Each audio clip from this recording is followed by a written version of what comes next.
Hey, welcome to Optimize Your Body with Martin Silva, where we talk raw, uncut facts to truly help you optimize your body. Hey folks, so welcome back to another episode of Optimize Your Body. And I would like to, before we roll into this short, sweet episode, I'd like to ask anyone who's listening, just to make me aware that you're a listener, right? Because it's very hard for us to pinpoint exactly who listens to the podcast.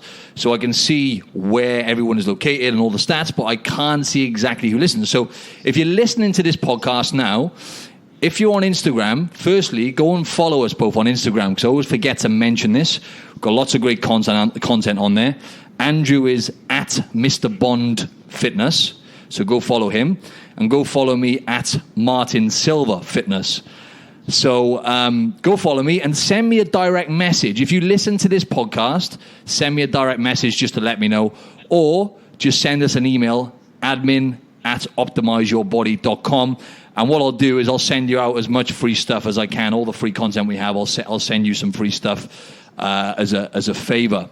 So yeah, go do that. And yeah, so today we're going to be talking about how to build an admirable set of abdominals and how to activate your core and basically everything core. So I guess I'll just really briefly explain before I hand over to my man, Andrew Bond. I'll explain quickly what the core is. The core, right, consists of anywhere between about 29 to 35 different muscle groups. So there's a lot going on within the core, just to simplify that.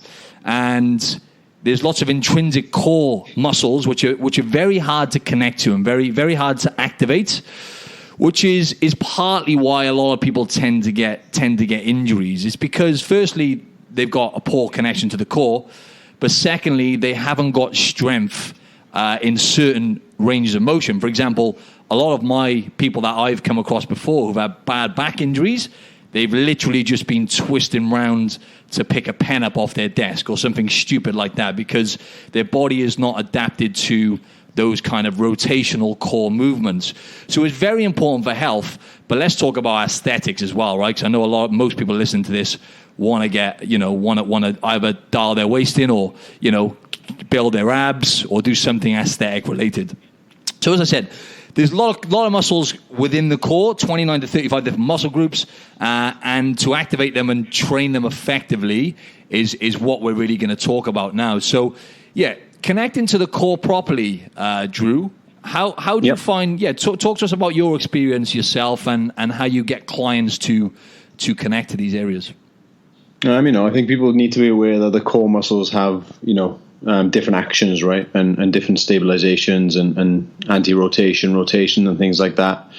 Connecting properly is just usually choosing the right exercise, right, Mark? I think in this world, we have so many fancy exercises out there, but we need to make it pretty simple, especially when dealing with clients who, for the most part, do not have that connection to the body, right? You train clients and you'll be doing a bicep curl and they'll be feeling it in their triceps or their chest or something like that, right? So ultimately, when you're doing any type of exercise, form is crucial. And the action and the movement of your abdominals is crucial for you building a strong core, quote unquote core, or a very prominent set of abdominals. So I just try and keep it pretty simple when it comes to the exercises. Rather than doing like a complex thing like a hanging leg raise, initially I might do just a reverse crunch, just to show people how to effectively bring the rib cage closer to the pelvis, how to squeeze and contract the muscle properly, bending the hips, not bending the lower back. And keeping it as simplified as possible, Matt. I love that, Drew. I love you said, because that is something you actually taught me, mate, when I was squatting. Because I used to get lower back pain and stuff when I was squatting, and part of that is obviously mobility, but a lot of it was my connection to the core and not getting enough tension and not bracing my core. And that cue you use there is very effective, pulling your ribs towards your pelvis. So if you're stood up, imagine, right, bracing your core, you're just crunching and pulling your ribs towards your pelvis, right? In line with your pelvis. But even simpler than that, Drew, because you were talking about simplifying things, I use very, very simple cues with clients. And what I've been using, I only started using recently actually, is imagine when you say brace your core, to a lot of people, they don't really know what that is, right? So one method is pulling the ribs towards the pelvis, but I find even that for most people can be a bit complicated. So I say to people, imagine I was going to poke you really hard in the stomach or even punch you like in the stomach, right? That's a bit too much. No, well, it does work though. I've used that one in the past as well. Don't worry. Yeah, great. Yeah, so I like imagine that for the listeners. Exactly, that's it. So if you're gonna say you're doing a squat or if you're doing any form of movement which involves the core, that's a good cue. Imagine someone's going to poke you really hard in the stomach. Naturally, you're going to kind of tense your stomach. And another good one is for example, when you are doing a multitude of different exercises. Really, another good one is like just imagine you're still on the beach, and you want to make your waist look as small as possible. So you're sucking your belly button in towards your spine, and that actually really activates the TVA, which is we mentioned this before, but it's the muscles which support the spine, right? And so so are they mainly the cues that you use then, and or? Yeah, for me, it's just, when we're doing like a reverse crunch, just trying to slowly curl the spine up and then slowly curl it back down to the start position. So imagine you're moving each bit of vertebrae as you curl up and the same as you curl down.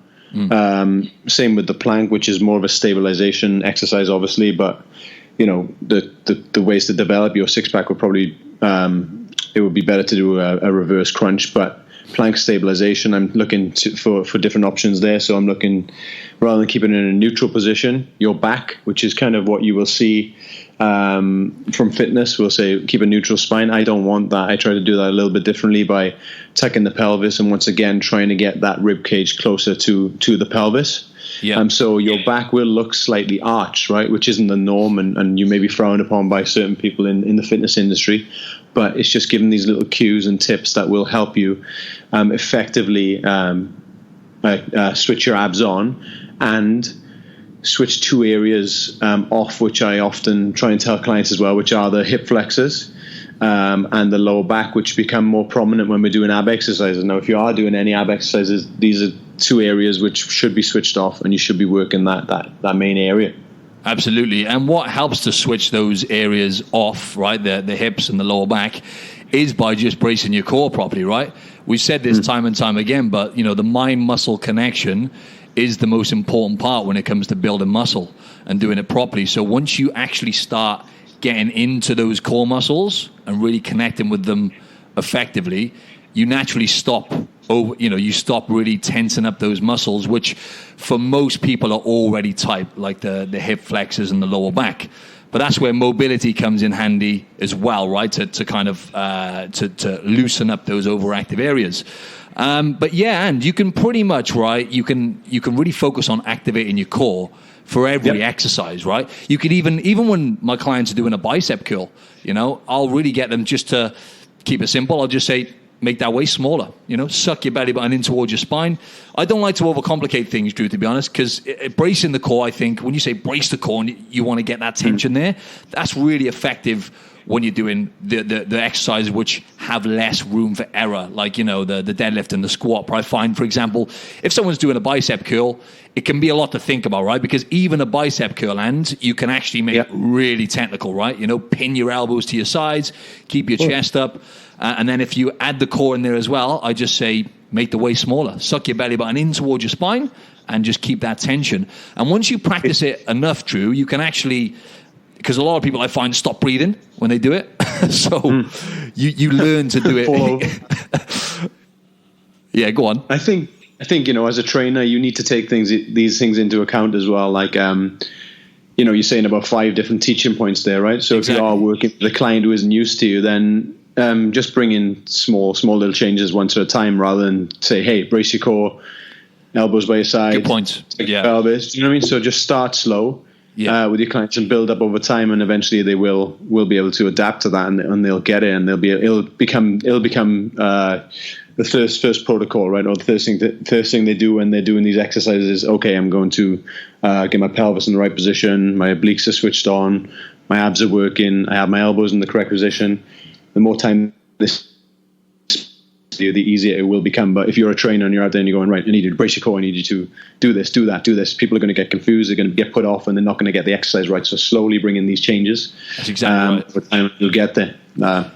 That's right, and that's what I was going to say then. Yeah, so I'll focus on the fundamentals first. When it comes to like a bicep curl, for example, I'm not going to go to the core straight away because it's not really as important as when you're doing something which, like I said, has less room for error, like a squat or a deadlift. That is when the core is really the top of the list, right, Drew?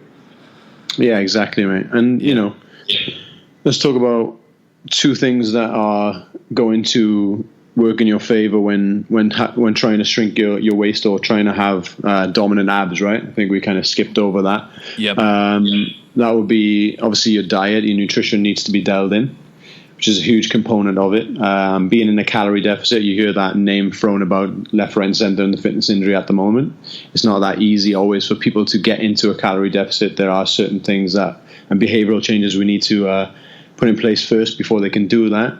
And also, I would say just efficient programming and doing the exercises correctly. Now, even if you do there's no way you're going to spot reduce an area, right? You always get people asking that question, what exercises can I get to get a flat stomach? Unfortunately, you're not going to be able to spot reduce an area. It doesn't work. You need to be eating better to dial these areas in. However, you can, if programmed efficiently and you do the exercises properly, you can make your abs more prominent even at higher body fat levels. I think we often make the mistake of doing high rep ranges and things like that when it comes to abs, but we should, for the most part, be training it the same as any other body part, right, Mart? So we've talked about this probably last week about switching rep ranges up when it comes to training your full body. Now, most people, when they train abs, they probably do that 20, 30 plus mark on rep ranges, doing like a lot of crunches, feeling that is the only way to train them. But you'll find that you will get good results from then switching that 20 to 30 rep range that you've adapted to more strength-based training, adding some weight or doing lower rep ranges. For sure. And talking about the calorie deficit, I wanted to just skim over that because we've done loads of that was great, and we've done loads of episodes. If you want to look back at some of our fat loss episodes, and we've talked a lot about nutrition and calorie deficits and whatnot. But as Andrew said, it's a lot easier said than done. So, but the key thing is, like, for example, right now, as I've said, I'm prepping for a show. As we speak, I'm like 4.5 weeks out from the show. And I know the most important thing for me to have visible, shredded, prominent abs on stage is to remain in a calorie deficit and keep burning more than I'm eating. So that is what's going to, quote unquote, peel off the layers of body fat, right, which are going to expose your abdominals. But as Andrew said, it is, look at the abdominals and the core as no different to any other body part. For some reason in the fitness industry, we've kind of been inundated with people doing high reps on abs and, models looking with models with a trim waist and abdominals doing like all these high rep crunches and stuff. But to be honest, that is a load of bullshit. When it comes to building your abdominals effectively, you need to be really focusing on the connection, as we said, but treating it like any other body part and actually applying weight as well, doing weighted abdominal exercises. But that is a little bit further down the line for most people. But I'll tell you what, and whilst we're on that topic, I have been training my abs at the moment. I've been doing something on abs about 5 times per week. Wow. I've never done that for a show before, Drew. And what I'm doing is I'm following, shameless plug. It sounds like we're, by the way, I listened to our last episode, and if anyone hasn't listened to that, go check it out, episode 77, getting great feedback on that.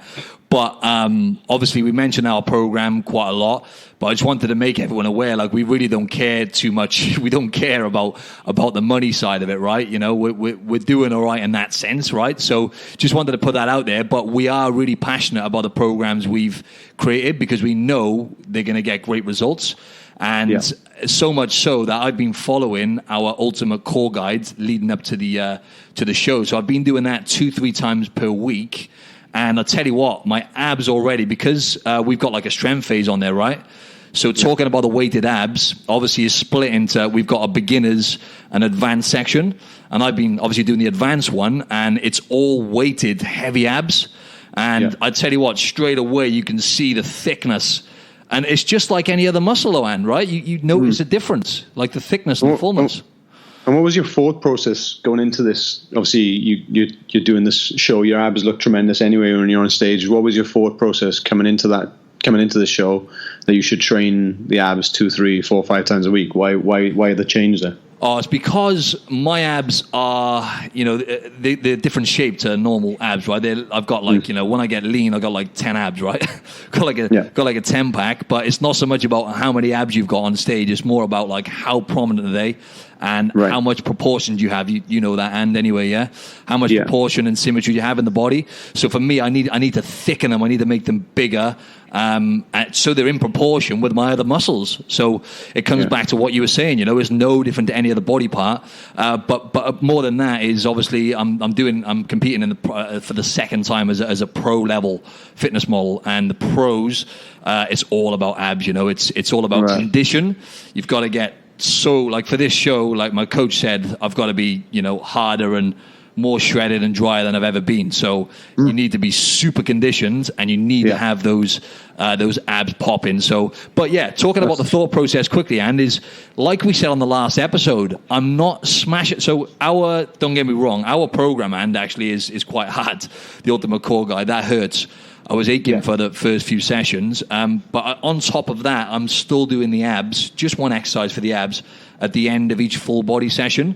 So just 3 or 4 sets, and I'm just doing like different exercises then. So yes, I'm training abs 5 times per week, but once again, I'm not completely annihilating them. So I have to spend most of my week recovering, Yeah, so you're focusing a little bit more on training them frequently, as we've discussed in the past, right? And what you're saying about there is your show, everything is about abs, right? So yes, which obviously we focus on health, and we're talking about training efficiently, but for the most part, abs are usually the visual representation of like what health is, or health is deemed anyway, right? Definitely. And you're fortunate enough to keep them all year round. Obviously, they're a little more dialed in now, right? But it's we do know that you can have a 6-pack and be unhealthy. But sometimes we see abs, and we can see that as a good indicator of I don't know, you being a picture of health all year round. That's right. And they are I was thinking about this earlier. Obviously, it could go back to when we were cavemen. I always revert back to this for some reason. No, I like it. I was going to talk about that then. I assume that it was an attractiveness for the opposite sex, because it probably showed that you were athletic, strong, and you were able to go out and find a meal for the opposite sex or your partner. So I would say even back then it was that sort of attractiveness, right? Definitely, yeah. It's a sign of health, just like anything. So yeah, so a small waist is obviously everyone's obsessed with abs nowadays, right? Because like you look online and you think, a lot of people listening to this, right? I just want to, we talked about this before, but without going too deep into this, we always think, right, if I get this, I'll be more content, more secure, more happy, right? So if I get abs, I'm going to be, but isn't it funny how it works with abs, Drew? Because we've both been there with basically like a binge eating disorder, right? When we were restricting and we didn't know what we were doing really with nutrition and unhealthy relationship with food. And we still had abs, didn't we? But it was a struggle. It was a constant battle to try and maintain, like a basically lower body fat percentage, right, Drew? Yeah, you can be extremely unhealthy with a 6-pack, Mark. You can be. We've been there. You can be going through a lot of psychological problems, and that's why sometimes I laugh when people say they want to lose weight and they want to get a 6-pack. I'll be happy, and I'm like, at least I can give them that example that I've actually been there before, and I've been through those struggles and troubles and things like that with my own image issues, and I can give them, unless you're happy within, and when you get to that weight or that low body fat levels, then it's not going to change for you in terms of your mentality. So that's right. How about your let me talk about, obviously you're talking about small waists have been made popular in your realm, right, in the physique divisions and things like that. Yeah. But for me, sometimes when I see like a strong thick waist, which is somebody's been doing certain type of exercises, they have well-developed obliques and not a big waist, but a thicker waist. Yeah, obliques sometimes on the side. The muscles on the side. Yeah, sometimes that's the epitome of health for me, rather than seeing like a small, tiny waist, which really structurally is not strong and is not going to help you function properly, right? That's right. And we mentioned this on one of the other episodes when we talked about core. But when you actually build muscle on your abdominals and your core region, it actually gives the illusion that your waist is smaller. So what Andrew was alluding to there was, yes, a small waist is attractive, right? Because it's a sign of health. But it's actually aesthetically better if you build muscle around your abdominals, especially your obliques, as Andrew was saying then, the muscles on the sides. Now, some of the best exercises for the obliques, like rotational exercises. So one of my favorites, and is cable twists or cable rotations. But even that, I personally think that's an advanced exercise for the average person. You know, it's tough to actually get that right because you want to keep your hips pointing forwards, so on and so forth. But yeah, as you were saying, just actually building muscle on your abdominals will give the illusion that your waist is smaller. Now, obviously, you have to be relatively lean. So, you know, for most guys, you know, you need to be kind of down below about, 12, 13%, really, give or take. It depends on genetics. So building muscle on the abs, don't ever listen to people who say, don't squat and deadlift because it makes your waist thicker. Don't do weighted abs. I hate that one because it makes your waist thicker. Complete bullshit. It makes your waist look makes your waist look smaller, and it adds to your aesthetics, right? And that's it, man. An interesting point you said about that being an advanced exercise, doing the cable twist, right? For the most part, we're always stuck in the sagittal plane, right? So we do advise people to do movements in different planes of motion, like a transverse, which is a twisting movement. However, you said that's an advanced movement. Like a lot of us aren't capable in the sagittal plane, which is kind of straight in front of us. So we need to get good at movements in that plane first before we even try those type of anti-rotation movements. So if you are planning a program, just be aware of that. Get rid of these. As I said earlier, get used to the simple exercises first. Then, when you're advanced and when you've improved, then you can start doing these different type of sideways movements and things like that. And again, let's talk about we're talking about thick waist, thin waists. I just want to warn people about using waist trainers as well. I know we discussed this previously. You bought one, right, for a previous show? Yeah. I just want to bring that up. Check it out. Cheers, buddy. You little bitch, but no. On a serious note, they will. I'm sure if you wear them every day for months on end, they're going to dial your waist in, but you're going to lose function of everything we just talked about, the core and having strong waist and strong abdominals, which we need to function in day-to-day life. So for what you're gaining, maybe an inch off your waist, you're going to lose a lot of strength throughout the body anyway, so it's really not worth it. So that's kind of a warning to people not to fall into the trap of having a waist trainer. You can dial things in with a diet, you know? Yeah, it's an awful trade-off. A waist trainer, folks, is just is one of those basically, what is it, like a band that you strap around your waist, right? And a lot of the physique athletes use it because they think it makes their waist smaller. Basically, load of bullshit, switches off your the muscles we talked about, the TVA. The transverse abdominis is, I would say, probably the most important muscle group within the core because it supports the spine.